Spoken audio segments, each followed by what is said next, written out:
Hey guys, coming back for Shameless, Season 6, Episode 4, Going Once, Going Twice, and I was definitely looking forward to this episode. I really enjoyed last week, and especially after quite a few of those cliffhangers, I was definitely really looking forward to this one.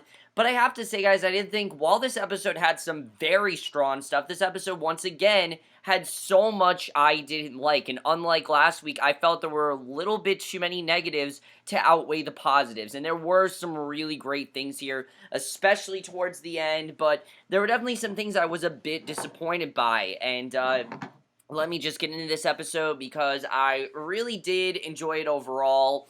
But let's just get into it. Now, of course, I'm going to go plot by plot here, and as usual, there's a lot to talk about, and there's one thing you guys know I'm not going to talk about. I'm not talking about Carl. I refuse to talk about Carl. I think it's stupid what's going on in his storyline.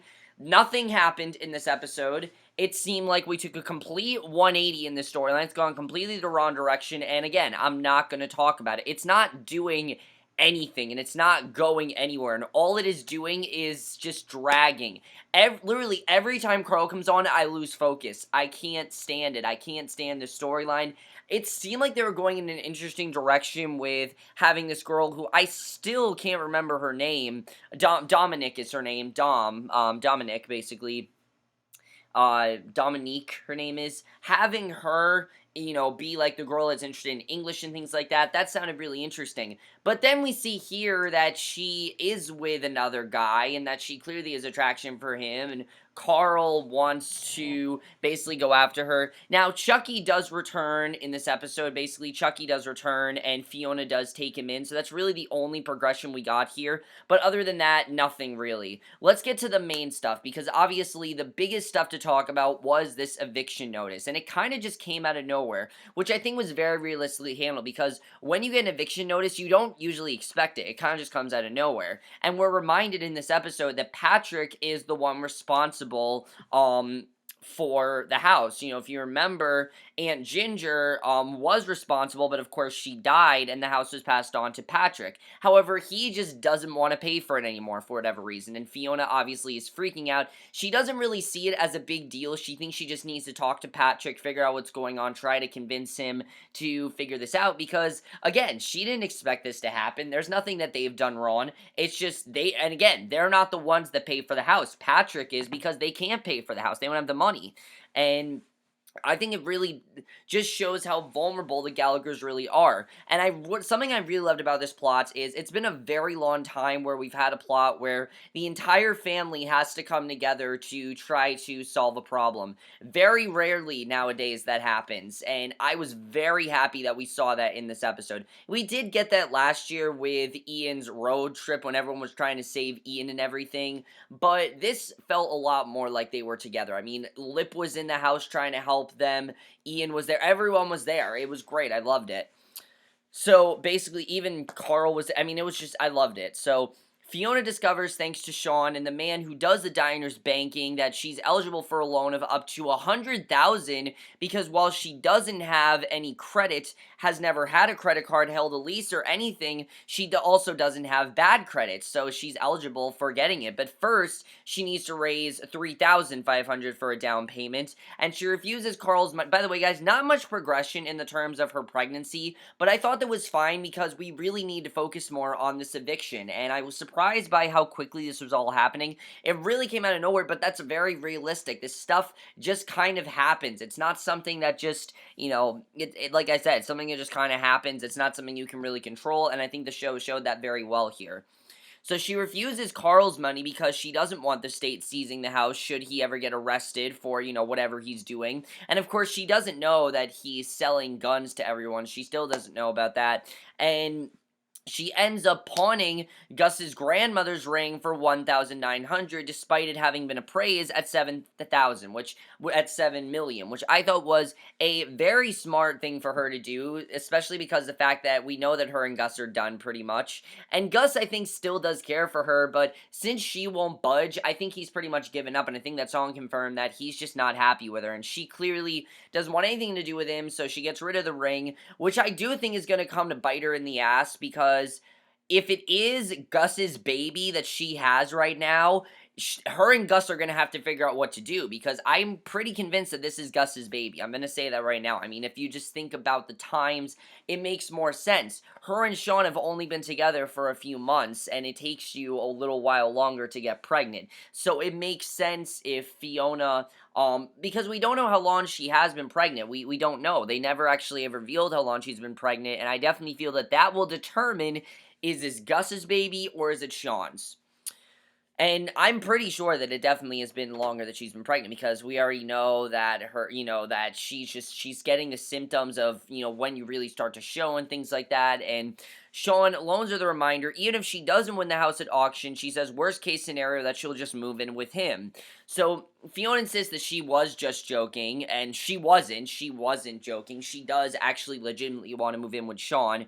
And we find out later that Sean's hesitation stems from what his first NA sponsor told him about being open and honest with Fiona should they actually really get serious. And as he reveals, he spent many years in jail for accidentally killing someone during a drug-related scuffle. And I really like this scene because, like I said, it really seemed like these two weren't really saying anything to each other. Like, they were hiding all these things. They didn't want to talk about them. And finally, it seems like these two are actually talking to each other, and they're actually trying to help each other. And I like that Sean trusted her enough and loves her enough to tell her this. I really thought this was great here.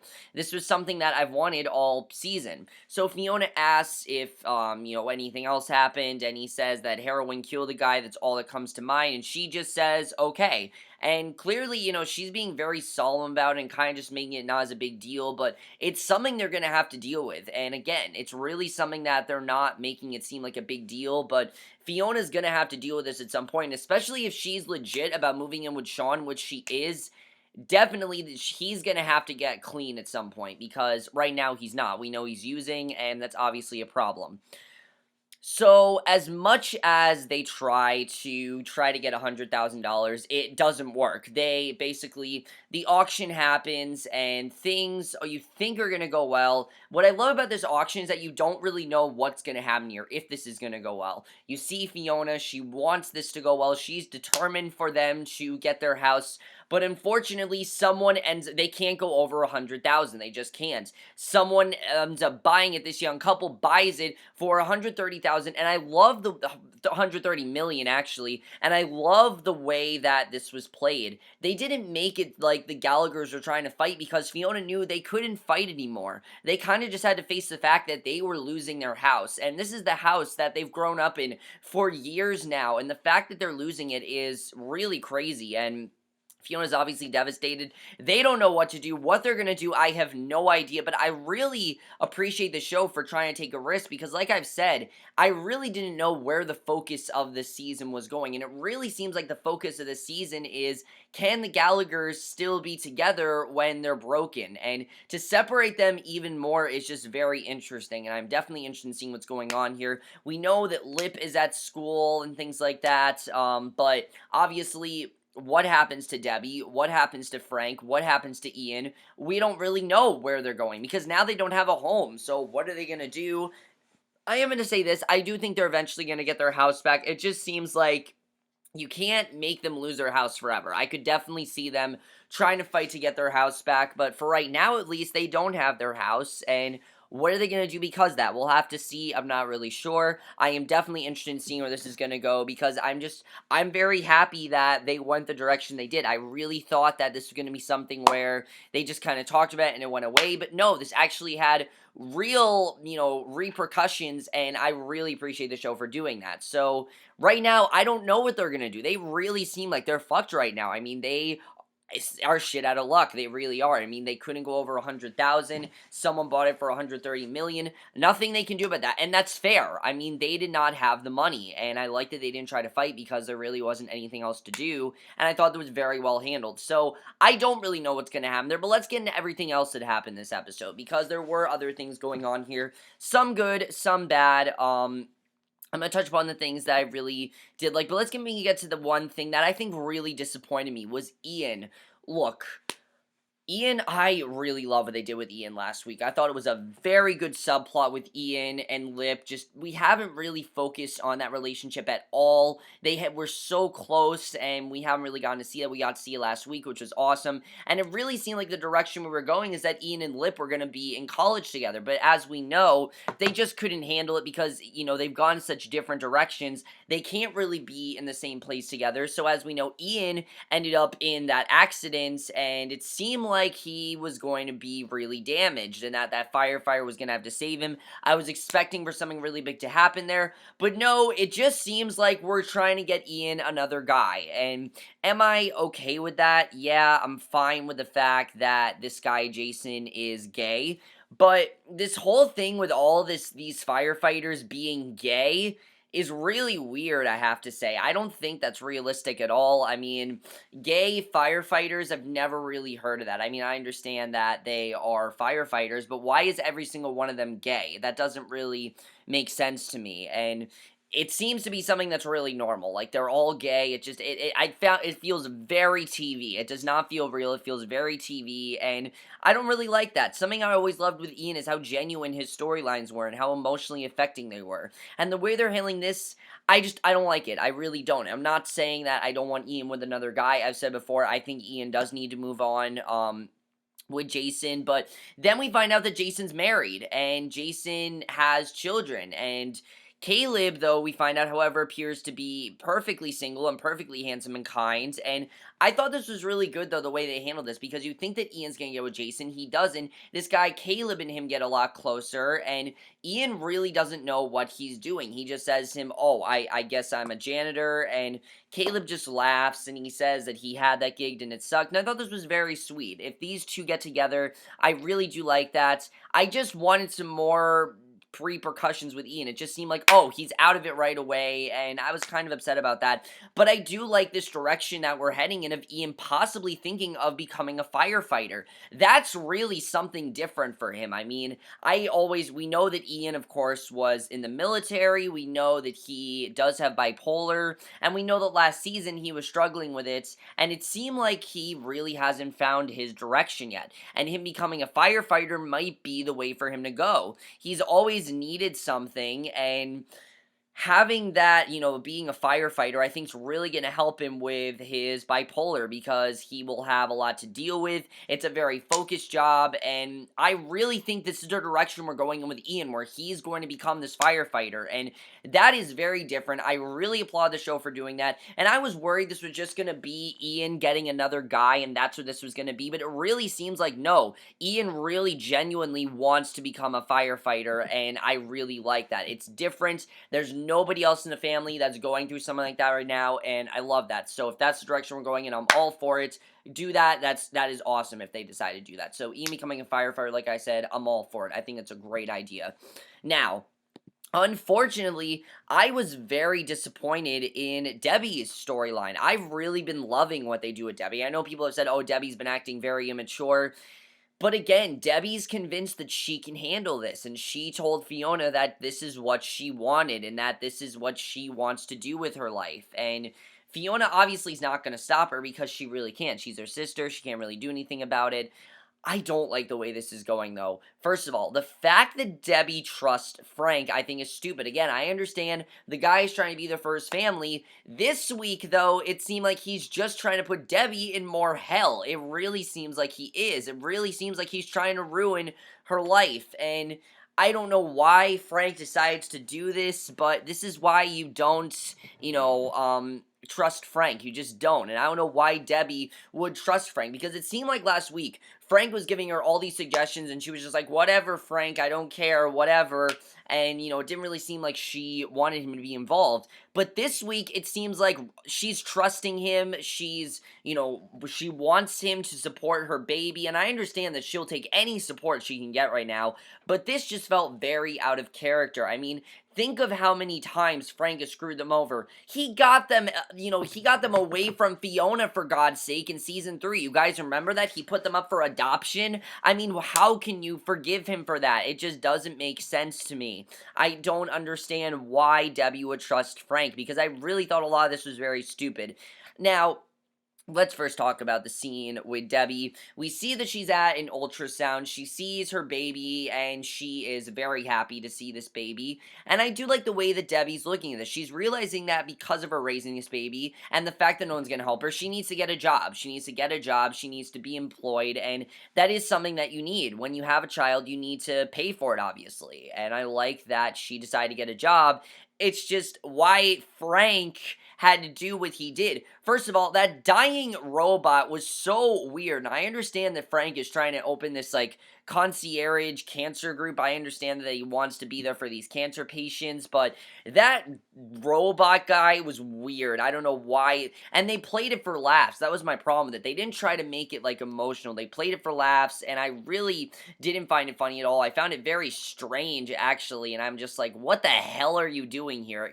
It felt very weird for them to do, and I don't know why they decided to do that. Very, very weird. I mean, this show has gone some weird directions before, but that was just weird. I don't know why they did that. And then, of course, this happens, which I am not a fan of at all. Frank basically finds out that he sees at the hospital there is this guy who has a dying wife and they need a babysitter. And basically, Frank gets Debbie to be the babysitter. The only condition is that she, this babysitter, is, when his wife dies, going to take over for her, marry the father, and basically she's gonna live with them. And if that's where we're taking Debbie, that's fucking stupid. I'm sorry, but it really is. I mean, she's pregnant, and now if she has to raise this family with 3 kids, 4 kids, she's not 18. And at some point, this guy is gonna find it. And I don't care how attractive Debbie thinks he is, it's not gonna work. And it really is stupid. I don't know why Frank thinks this is a good idea. I don't know why Debbie thinks this is a good idea. This is a horrible idea, and I was very disappointed with this. It just felt so out of character for Debbie to agree to this. I don't understand why she did this. I don't know why Debbie would think this is a good idea. It's a horrible idea. The direction they're taking it next week looks like they're going to try to get these two in a relationship, which is fucking creepy. And if they try to get these two together, that's disgusting. It really is. It was different when it was Debbie and Maddie, where she liked her teacher and things like that. That was sweet. I liked their relationship overall because of the fact that Maddie didn't do anything to her. He didn't want to be with her. And I understand that Debbie's pretending to be 18, but this is just weird. It really is, and it's as weird as Lip and Helene. It really is. Which, let's get into Lip and Helene in a second. But overall, I was not a fan of Debbie's subplot. I was very disappointed, and I hope they turn around, because I really want to like Debbie's subplot, but the ways it's going, it really seems like her character is going very downhill. I've heard people say, oh, they're ruining Debbie's character. I don't think they have, but they are very close to it. If she keeps making these ridiculous decisions like she is in this episode, they're gonna ruin her character, which sucks because Debbie used to be my favorite character in the show. She really did. Let's get to Lip and Helene. I really loved Lip and Helene in this episode, I have to say. I was a big fan of what they did here because this was, I think, Lip's reality check. This was Lip realizing that him and Helene are not going to work out. Basically, Helene takes Lip to this academic conference in Indianapolis where she was scheduled to deliver a talk on the origin of feminist rhetoric in post-war Europe, something she's been working on for 3 years, and it begins pretty well until someone in the audience stands up and basically pulls at the foundation of her argument until it totally collapses, and she obviously is humiliated about what's going on. And what's so sad about this is that Helene has been hard at work at this for 3 years. The problem is, I don't give a shit about Helene. I really don't, and I don't know why the show wants us to care about Helene so much. And it's not that I don't care about Helene, it's not that, it's just, I really feel that giving her all this development and stuff is very unnecessary, because we know that she's eventually just gonna go away and Lip's gonna move on to someone else. I really think that's gonna happen, because we see next week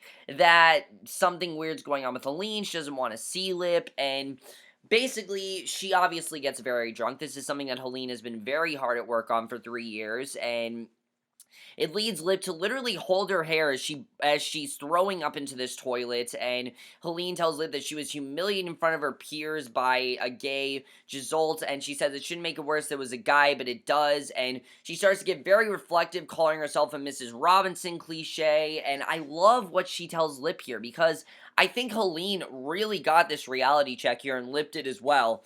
Basically, she says to Lip that one day Lip will find a girl his own age, and that he'll tell her all about this older woman he once dated and all the wine and everything they shared together. And basically, she tells him that when they got together, she was looking for a fling, and now it's more than that, and she really doesn't want that. She doesn't really want them to be together. She just wanted to basically just fuck someone. That's what she wanted. She didn't want Lip to be anything more than a fuck buddy, and it's clear that he wants more than that. And it's really sad because it seems like Lip is genuinely trying to get feelings for her. Like, he's starting to get feelings for her, and I understand that. I knew that Lip was going to get attached, but again, I've said it before, these two are doomed, and I like that Helene is realizing that. Basically, Lip then wakes the next morning to an empty bed with a note to meet Helene downstairs. Basically, she's all buttoned up, looking entirely unlike she had spent the evening expelling everything she'd eaten in the past 20 years, and she says that she vaguely remembers an extremely earnest conversation. She says sorry that she was a bore, and she says to pretend it never happened. So, that's very interesting that Helene said that, and I was a bit upset because I was like, okay, Helene's getting a reality check here, but then just telling Lip to forget it, I'm like, well, that's kind of stupid because they just made it seem like she's getting this reality check, but then she's telling him to forget it. So, is Lip gonna tell her what she said? Is he gonna take her advice? I don't know. I think Lip is just too attached to Helene right now, and we'll have to see what happens there. So, Lip and Helene, I half liked it until the fact that we realized that she was just drunk, and she said it because she was drunk, and I was very upset with that. I really feel that what Helene said is true, but now she doesn't want to admit it, and again, I haven't been into this plot. I'm still not into it. Starting, and I'm glad that it's ending because it's just not working for me, I have to say. Lip and Helene is just not working. It's never worked. So now let's get to Kev V and Svetlana, which I haven't talked about the Alibi because I haven't thought it's been a big part of the show. It's really just seemed like something they've been doing for comedic stuff. But as you guys know, the Alibi has been loaded with hipsters. It's been the #1 shittiest bar in all of Chicago, and they start losing customers. Nobody's showing up. The hipsters are gone. There are people finding reasons to leave. Svetlana is literally luring them with her tits, which I thought was very funny. Svetlana is attractive, but, it's obviously not going to work, and she decides that, you know what, I'm done here. So she gets a new job at the speakeasy called Public Restroom, and basically leaves Kev and V to tend the bar on their own. She tells them straight out that the Alibi's dead. The Alibi's dead because they advertise the fact that they're the best, shittiest bar on the South Side. Nobody's going to want to come to a bar like that. Kev and V kind of thought this was going to work because of the fact that this bar was having all these hipsters and getting all these people, and they were adding all these things to it. It seemed like it was gonna work. But now that it's, now that they're losing customers and things like that, it's clear that this bar, I think, is gonna fail, and Kev and V really need to figure out what they need to do here, because I think Svetlana is true, that if they don't do something now, they're gonna fail, and they really need to figure out what they're gonna do there, so I hope something does happen there. As far as Yanis, I like the way they handled this, I really did, because Yanis, as we know, wants revenge, and Kev is very in the middle with this, of, does he actually want Yanis to do some of this, because Yanis obviously thinks that the lawyer is the one that tried to kill him, and the lawyer tried to kill him, and he wants to straight up kill the lawyer, and basically, V is trying to tell Kev that Yanis is, just in a, he's in a funk right now, and you shouldn't listen to him, but Kev legitimately thinks that Yanis is going to do this. He tries to persuade him, but it's no use. Literally, Yanis is on his wheelchair with Molotov cocktails, and Kev tells him right in the moment, which I am very happy that Kev told him this, because it's been a long time coming, that he is the one that cut the throttle cable, and Obviously, Yanis is very upset, but he ends up setting himself on fire. Literally, he sets himself on fire, and it makes sense why Yanis did. I think Yanis just realized what he was doing was stupid. I don't know if Yanis intentionally did this because we didn't really see what happened, but Yanis ends up setting himself on fire and seemingly dying. So if Yanis is dead, good. I've hated the character. I'm glad they're getting rid of him, and I think this is the best thing for the show. They don't have to talk about his character anymore. We don't have to hear about him anymore, and if he's gone, great, because I'm sick of him. I've said it before, I am sick of him. I'm sick of the show trying to make it more interesting because I don't like his character. I haven't liked his character. I haven't been into him, and I'm glad that the show is trying to get rid of him. So, glad that Yanis is gone. Hope he's gone. If he's not gone, I'm going to be very upset if, again, they find a way to keep him on the show because he's not doing anything for me. He's not funny. He's not a good character. He's just annoying, and I really want Kev and V's plot this season to be them trying to renovate the Alibi because that is a lot more compelling than what's going on with Yanis. It's not that the Yanis stuff has been bad. The character's been terrible, but the stuff they've done with Kev and V, I've liked. It's just, I think the Alibi has been so much more interesting, and I want to see him focus more on that because that I find a lot more interesting than Yanis wanting revenge. It just was not working for me. So overall, guys, this episode was really a mixed bag. There were some things that I really liked and some things that I really didn't like. Are the Gallaghers going to get their house back? That's the big question. Where do they go now? Is Fiona going with Sean? I mean, Sean confessed the whole thing with heroin addiction. So, should Fiona do this? Is this a terrible idea? We don't really know. Will Fiona regret turning that ring in? Like I said, I really feel that Gus is the father of this child. And if she finds that out, I really feel that she's going to regret turning that ring in because she's going to go to Gus for help. He's not going to help her. He's not going to want anything from her. At this point, I think Gus just, wants to know what's going on because obviously he's really pissed at her and doesn't want to talk to her. Debbie, like I said, I don't like the way this is going. I really hope that Debbie decides to not be in this job because it's not good for her. It's not a good job at all. It's actually really shitty that what she's doing, and I hope that she gets out of this because it's really dumb. As far as the whole thing with Helene and Lip, I hope that what Helene said was true. I want to hope that this is true, what Helene said, because it seemed like Helene did want to get out of this with Lip, but then she told him to just completely forget about it. So is Lip going to listen to her? We'll have to see. Well, I don't really know what's going to happen there. But Ian, I am definitely interested in seeing if they're going to make Ian become a firefighter because it's definitely interesting, like I said. I hope they do something with that. And are Kev and V going to be able to renovate the Alibi? We'll have to see. And please, for God's sake, do anything with Carl. I don't care what you do. Just find something to do with him. This plot is not working. I'm sick of his character. If there's one person to kill off this show, it's Carl. And I know that he is, a teenager and they shouldn't do that, but I'm sick of his character. I find him annoying, I find him rude, and I don't like what they're doing with him. It takes me out of the story. It really does.